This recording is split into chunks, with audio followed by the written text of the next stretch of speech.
Hello guys, Radhe Radhe, जय श्री कृष्ण। आज मैं बिट्ठू बा और जना बाई की लीलाओं के बारे में आपको बताऊंगी। आप ऐसी लीला सुन के आपके आज सहज हो जाएंगे, आंखों से अश्रु नहीं रुकेंगे।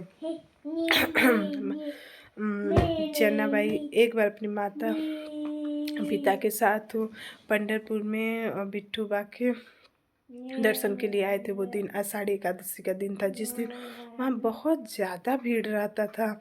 और जनाबाई तो घर से सोच के ही आई थी कि मैं आऊँगी तब लौट के घर नहीं वापस जाऊँगी, यहीं रह जाऊँगी, अपने बिट्ठू बाबा की बाकी हो जाऊँगी। वो इतना प्यार करती थी, इतना लगन से उनकी भक्ति प्रगाढ़ थी कि कहती कि अब यहाँ से नहीं जाना, मेरा तो बिट्ठू बा के साथ ही रहना है।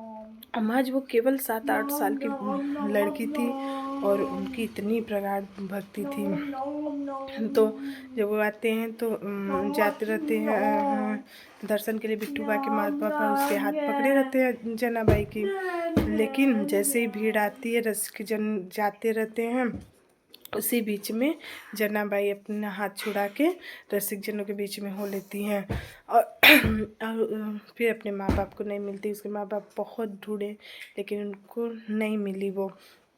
अब वो ऐसे ही निकल गई। अब तो वो तो मन में खुश होने लगे, दूसरे बच्चे होते तो रोने लगते। 7-8 साल के बच्चों का क्या उम्र ही होता है, रोने लगते। लेकिन जनाबाई खुश हुई कि अब तो मैं अपने बिट्ठू बा के साथ ही रहूँगी। ताकि के आगे निकल के वहीं पास के चंद्रभागा नदी किनारे बैठी के बिट्ठू बा का इंतज़ार करने लगी, उनको बुलाने लगी, प्रार्थना करने लगी।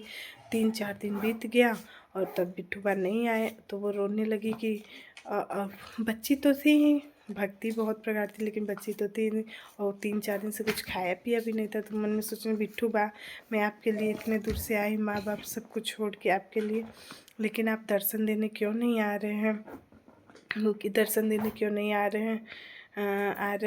वैसे रोने लगती हैं। तो उनकी रोने की आवाज़ सुनकर नामदेव के पिताजी उधर से गुजर रहे होते हैं। संत नामदेव जो कि बहुत बड़े भक्त थे बिट्ठू बा के पिताजी के रोने की आवाज़ सुनकर उधर से निकल रहे थे। तो उसने पूछे, बच्ची तुम क्यों रो रही हो? तो वो बताती है कि मैं बिट्ठू बा के दर्शन के लिए ऐसे आई थी, अपने माता पिता से बिछड़ गई हूँ, लेकिन बिट्ठू बा दर्शन देने ही नहीं आ रहे हैं।